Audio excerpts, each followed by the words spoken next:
It's that time again as Monarch Radio brings you back to those golden days before television, when radio was the main source of family entertainment in the home.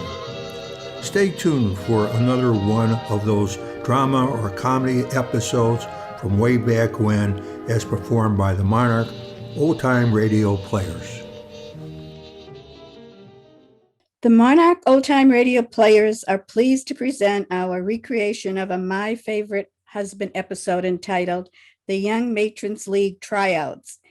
It aired on October 2nd, 1948, and starred Lucille Ball and Richard Denning as Liz and George Cugat. This episode was the first to be scripted by Jess Oppenheimer. My Favorite Husband began as a radio sitcom on CBS Radio. The couple lived at 321 Bundy Drive in the fictitious city of Sheridan Falls. The main sponsor was Jell-O, and an average of 3 plugs for Jell-O were made in each episode. The program ran from 1948 through 1951, throughout which 124 episodes were aired. The My Favorite Husband series was unquestionably the forerunner of what would become arguably the most beloved sitcom of all time, I Love Lucy. The Cugats, Liz, busy young matron, and George, busy young 5th vice president of the bank, are one of the few couples we know who live together and like it. Let's look in on them now as Liz waits for George to come down to breakfast. Oh, Katie. Yes, Mrs. Cugat, what is it? Katie, you don't have to serve breakfast this morning. I'll serve Mr. Cugat myself. Well, don't you feel well, Mrs. Cugat? Yes, but there's a special little favor I want from him. And if he thinks I cooked the breakfast, it might put him in a better frame of mind. If he thinks you cooked it, Mrs. Cugat, I don't think he'll eat it. Well, fix something real nice like scrambled eggs. I'll make a nice omelet. Oh, you can always get around a man with food. I used to get anything I wanted from my first husband, Clarence. I'd just cook him an omelet and put a whole bottle of Tabasco sauce. A whole bottle? And I wouldn't give him a glass of water till he said yes. Well, just leave out the Tabasco. I've done everything to keep George in a nice frame of mind this morning. All right. Liz, hey, Liz, where are my clothes? I can't find them anywhere. They're all there, George. I hung them up. Well, what did you do that for? I had them all neatly laid out on the floor where I could find them. Hello? Oh, hello, Anne. Lunch? How can you think of it? Aren't you going to the tryouts for the play? The Young Matrons League. It's in the paper this morning on the society page. I just put it in front of George's place at the table. And do you know what, Anne? Anatoly Brodny is going to be in the audience on the opening night. Yes, the famous Hollywood director. He used to live in town here. Oh, I hope George will let me try out. Oh, here he comes. I'll call you later, Anne. Oh, good morning, dear. Oh, good morning, dear. What's for breakfast? Katie! I told Katie to work around the house. Are you cooking breakfast?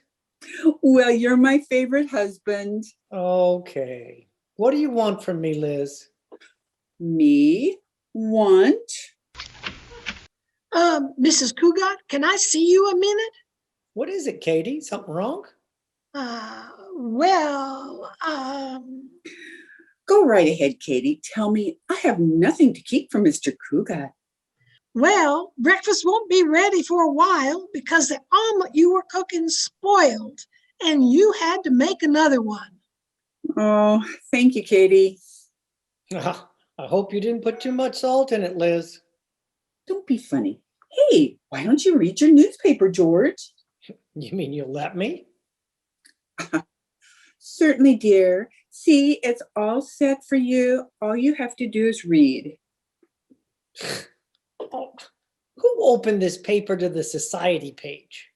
Now, you could do worse than read the society page. There's something very interesting there. There are? Uh-huh. Well, let's see. Well, I should say, just look at this. At a late afternoon ceremony, Deborah Ann Rasmussen became the bride of Arthur Sponduli Cranfeather Jr. Why don't you read something else, dear? No, this is exciting. The bride wore a bouffant gown of white Chantilly lace, and her head was covered by a lace cap from which fell a large veil. That's veil. Veil, they all look silly. The bridesmaids wore aqua taffeta gowns. Oh, why don't you try something around the middle of the page, darling? Down here. Oh, yes, here.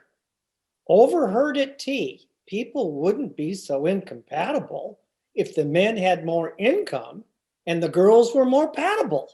Well, that's very good. Oh, here, give me the paper. I'll see if I can find something. Now wait a minute, dear wife. What's all this interest in the society page? Young Matrons League to present annual play. Oh, really? I didn't see that. There's one thing I can't understand. It's why a bunch of respectable married women want to get up on stage and make jackasses out of themselves. I don't see anything wrong with it. And they don't make jackasses out of themselves. Oh, come on now, Liz. You know they do. You didn't feel this way last year. You let me be in the play. Yeah, that's what started me feeling this way. Oh, you think I'm a jackass? I didn't say that. Well, you implied it, didn't you? No comment. George Cugat, you are calling your wife a jackass by keeping your mouth shut.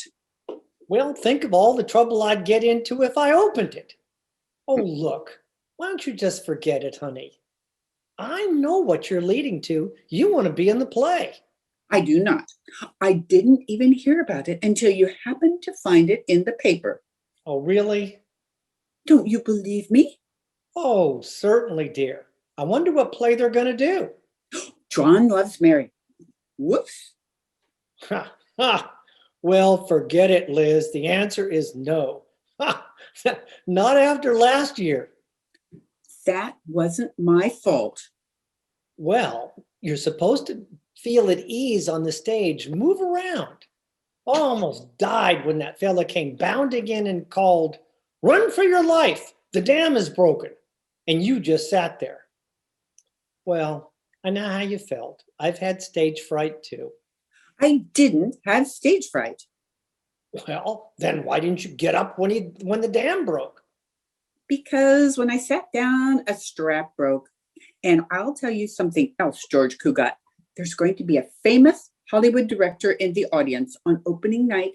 And I'll bet you if he sees me, he'll offer me a contract. Oh, Liz, stop it. You're talking like a child. Come on, we'll make a bet. How much? Oh, no. No, you don't. This is just a trick, so I'll let you be in the play. Well, I have to go to the office, dear. Sorry I had to deprive you of a Hollywood career. Very funny. What has Betty Grable got that I haven't got? Or Lana Turner? Oh, nothing, dear. In fact, you have something they haven't got. I have? What? Me. Well, see you later, dear. If you want me, I'll be at the bank.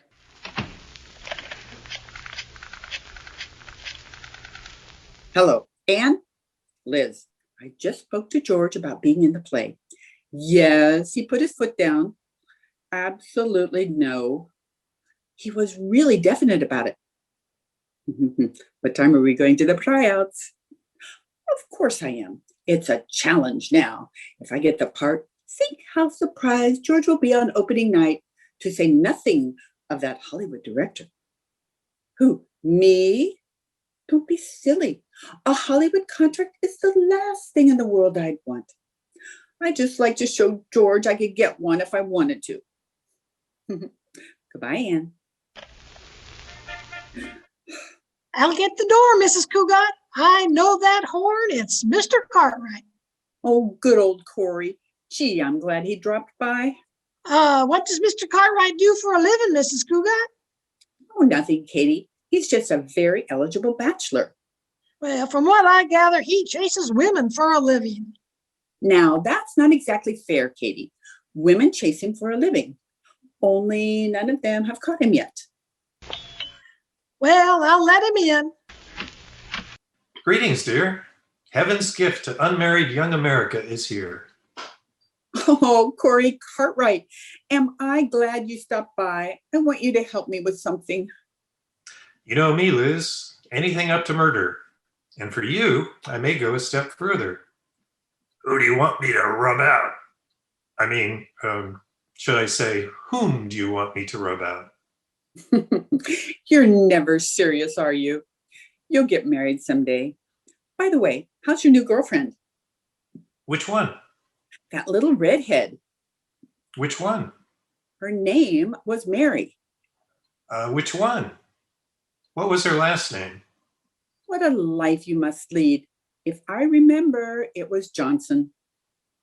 Mary Johnson. Well, she hasn't called me in ages. I've got her name in my book. Yes, here it is. Mary Johnson, RHRW. Would you mind decoding that for me?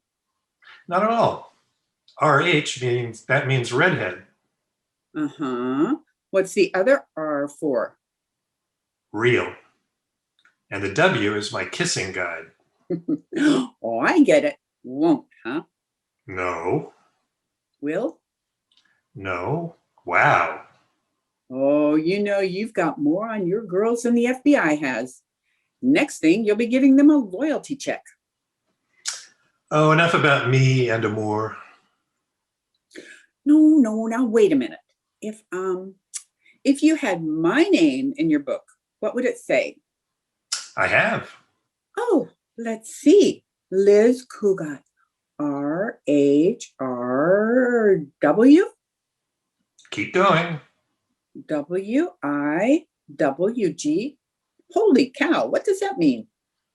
Wish I were George. Oh, that's sweet, Corey. You're such a good friend. Now, what was on your pretty mind when I came in?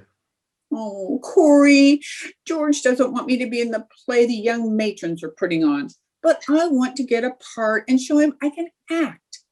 Now, if I get a part, will you see that George is out somewhere on the nights I have to go to rehearsals? Sure. It'll be worth it to see the look on his face on opening night. Gee, thanks, Corey. Now I have to rush right down to the tryouts. Oh, me too. I'm picking up George and we're having lunch with Anatole Brodny. Well, don't tell him you were here or say anything. Who did you say you were having lunch with? Whom? Right, whom? Whom is eating lunch with you? Anatole Brodny. He's an old college chum of ours who made it out good in Hollywood. You know, I never thought he'd have what it takes. He was a real goof. Maybe that's what it takes. Listen, Corey, try to get George to bring him to the house, will you? If I can make an impression on him in my own home, it'll be half the battle. Well, I'll try, but I don't think George will go for it. Well, then you bring him. Promise me you'll try. Okay, promise. Oh, thanks, Corey. You're a real pal.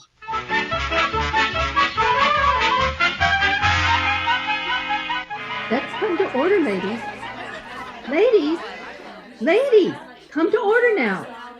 I'd like you all to meet the director of our little show, Miss Worthingale, from the drama department at Sixley College.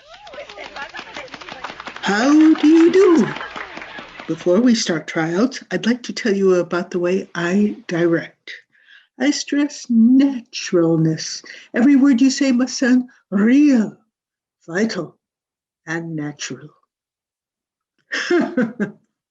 How much more believable it would have been to us if she had been natural and said, "Darling, I love you." Isn't she wonderful, Mrs. Cougat? What? Oh, yes.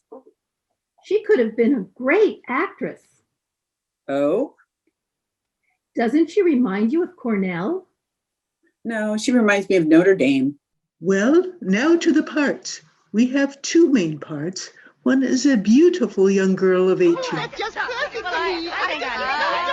The other part is a young matron of 36. This is the main part. Oh, well, I'll try it, but I'll have to be a pretty good actress to portray anybody that old. Good. Let me look at you. Oh, my dear, you're just the type. Well, you don't have to get nasty about it. Now then, here's the scene I want you to read. You are crying your heart out because your lover has left you. Uh-huh. Suddenly, you hear the bark of a dog. Uh-huh. It is his dog. He has come back. Uh-huh. You run to your lover, laughing now as hard as you were crying before.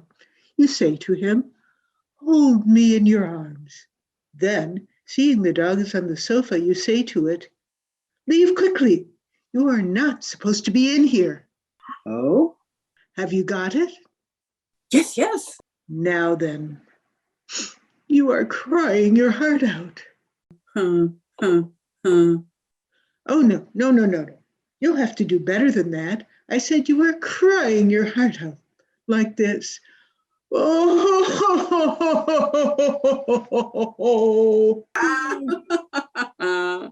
What are you laughing for? Because my lover is coming. We haven't reached that part. I was showing you how to cry. I thought that was the dog. We will continue, but you must practice that crying if you wish to get the part in the final auditions. Now, you hear the dog.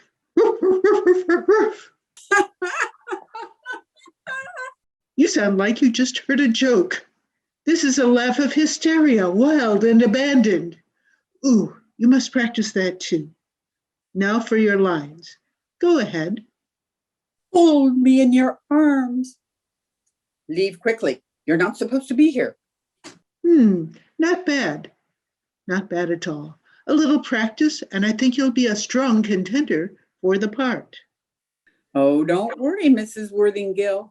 I'll practice.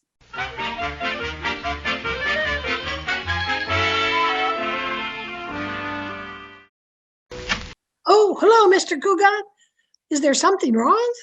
No, Katie, I just had to run home for some papers I left in the study. Is Mrs. Cougat home? Yes. She went out for a while, but she came back and went right to her room and closed the door. Hasn't come out since.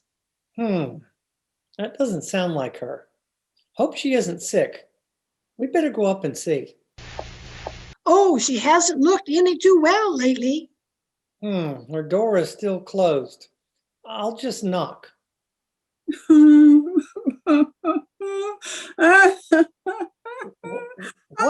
What's that? She's crying. Oh, the poor kid. I'd better go in and see what's the matter.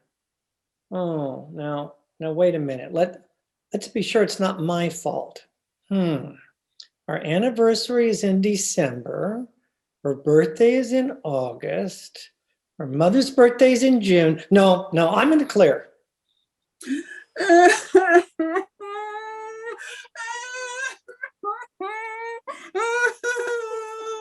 Oh, she's crying her little heart out.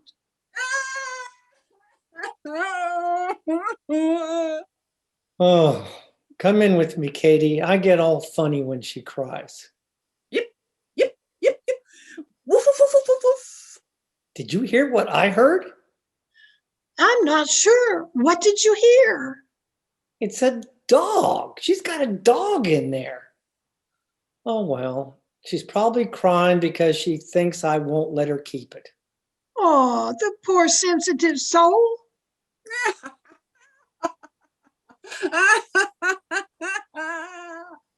Oh, well, she's all right now. That's all it was, Katie. She's got a dog in there. Take me in your arms. I'd better go and take a look at that dog. I have some work to do. Quiet. I don't think she knows we're here. Leave quickly. You're not supposed to be here. She knows we're here. Let me in. Liz, let me in. Do you hear? Hello, George. What's new? What's new? What are you doing in here? Me? Well, I was just sleeping. You woke me up. What's the matter with you? What are you whistling for? Nothing. Hey, can't a fellow whistle? Well, what are you looking under the bed for? Did you lose something? Well, I don't know yet. What's in the closet, Liz? You know what's in the closet. Well, I'll just take another look. Nothing but clothes.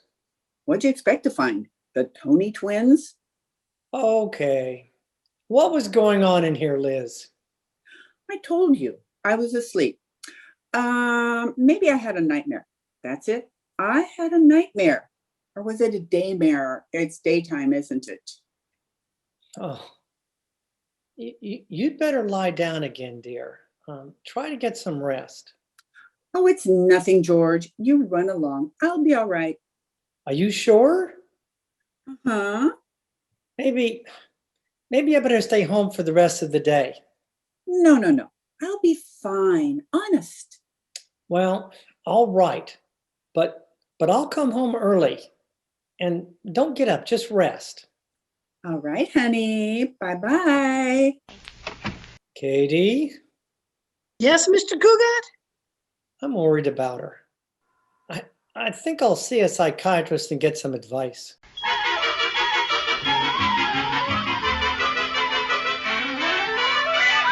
Dr. Schweinkamp will see you now, Mr. Cougat. Thank you. Good afternoon. Good afternoon, doctor. My name is Cougat. I see. Lie down, Mr. Cougat. Oh, it's not for me. It's for someone else. Of course. I understand perfectly. Lie down, Mr. Cougat. But I'm serious. I came to see you about someone else. Everybody does. Lie down, Mr. Cougat. I won't lie down. Xavier? My name is George Cougat. Can't even carry a tune. Now look, doctor. My wife is acting strangely, and I need your advice.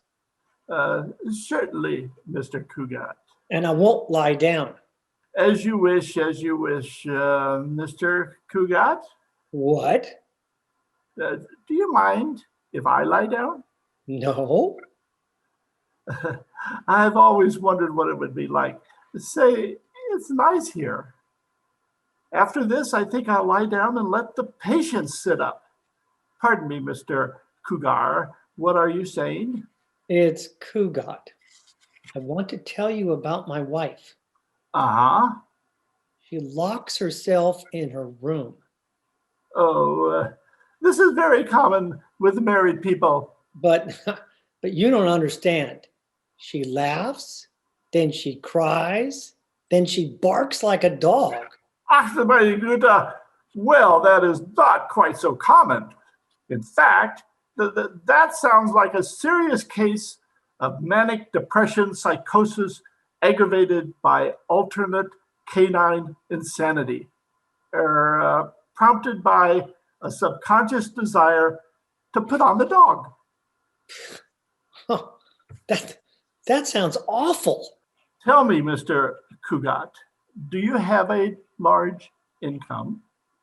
Oh, I do moderately well. I'm fifth vice president of a bank. Very interesting. Well, do you think that has an effect on my wife? No, but it will have an effect on your bill. I'll tell you what I want you to do, Mr. Cougat. I don't want to alarm your wife. I like to see her in her home environment. Why don't you call her up and tell her you are bringing a friend home? A business acquaintance. I'll come over this evening if you like. I'll come for dinner. You'll come to dinner? Oh, thank you. I'll be glad to come for dinner. All right, doctor. Anything you say.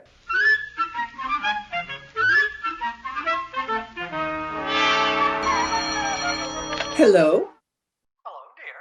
How are you, honey? Oh, I'm fine. Dear, I'm bringing a friend home for dinner, an old college chum. Will it be all right? An old college chum. Well, of course, dear. What's his name? Art Jones.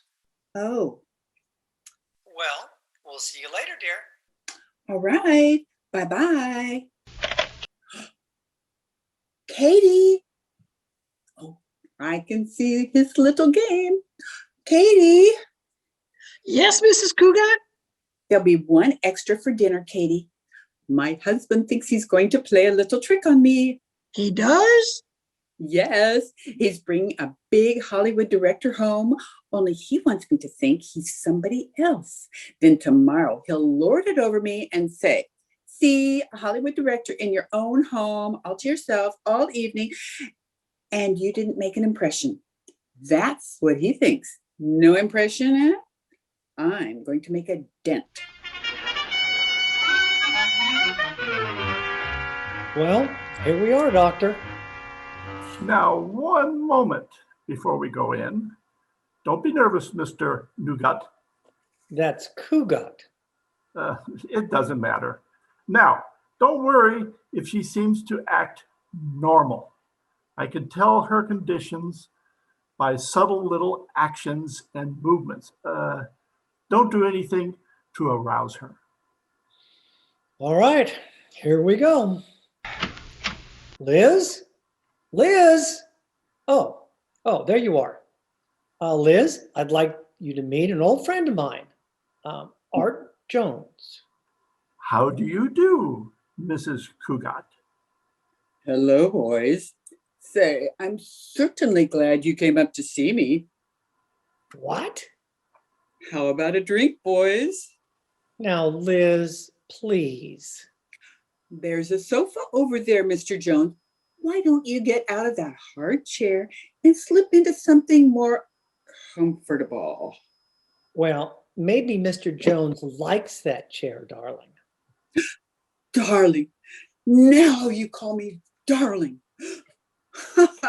But what am I when we're alone? Your slave. You beat me with a cane and pushed my poor broken body down the stairs. Oh, I don't care for myself, but you pushed the children after me. The children? I did not. Then where are they? I can't stand it. Putting on this sham in front of your friend. I'm leaving this life of hypocrisy. Leaving. Do you hear?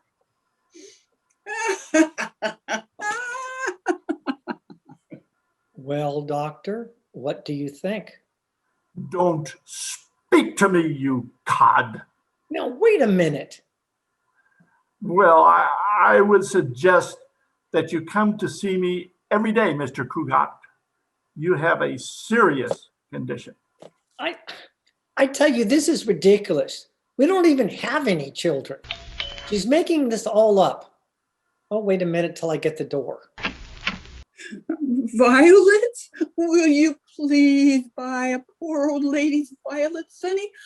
I haven't eaten in 3 weeks. Liz, you sound like a goat. Now take that shawl off your head and come in here. Just a minute, sir. Here you are, old lady. 50 cents. Keep it. Blessings on you, sir. Blessings. Blessings. I apologize, Mr. Cougat. Yeah, now things sound different, don't they? Oh, yeah. You should both come to see me. Now, quickly, you have a maid? Yes. Well, ring for the maid. We're going to find out how your wife has been acting around the house today. Well, I am ringing. I don't know why she doesn't answer. Darn this bell. Maybe it's broken. All right. I'm coming, Governor. Don't get hot about it. Oh, no. Liz, stop this. It's ridiculous. Oh, you don't like me as a Cockney, eh? Well, perhaps you'd like me better as a South Sea Island native. Liz, get up off the floor. What are you doing? Me, Tundalayo. That does it. Me love white men. You don't love me? No. Me answer doorbell. Well, here's Cartwright, a man of his word. Oh, hello, Corey. Where's Liz? Over there on the floor. Oh, yes. Well, I don't know what you're doing on the floor, Liz, but let me present this fellow with me. Mrs. George Cugat, Anatole Brodney. I'm pleased to... Anatole Brodney?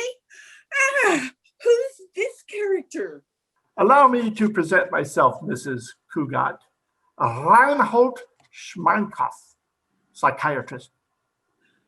Oh, Oh, help me with her, Corey. She's fainted.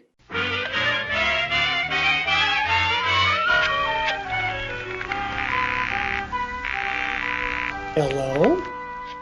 Hello? May I speak to Mrs. Cugat, please? Mrs. Cugat is upstairs resting. This is her husband. May I help you? This is Mrs. Worthingale, the director of the Young Matrons play. I called to tell Mrs. Cugat that she got the main part. Congratulations, Mr. Cugat.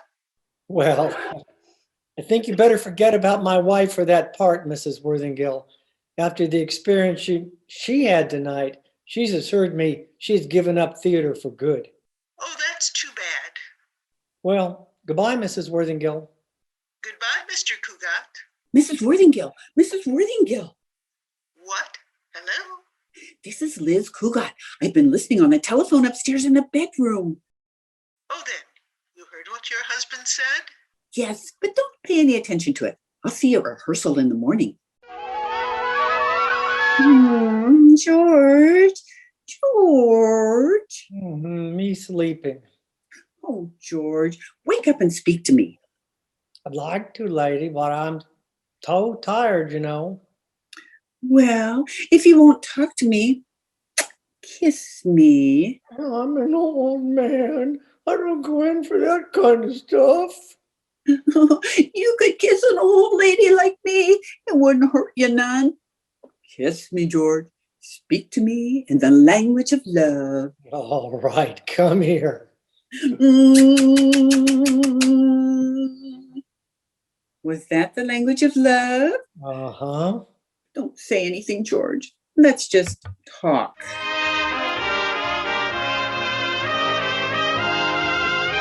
Featured in today's play were yours truly, Maureen Wishner as the announcer, Karen Steves as Liz, Charles Davis as George, Jan Schmidt as Katie, George Hoover as Corey, Judy Richards as the matron, Judy Katz as Mrs. Worthingale, Maureen Wishner as the receptionist, and Mike Stevens as Schweinkamp. This episode was recorded and video edited by Judy Katz.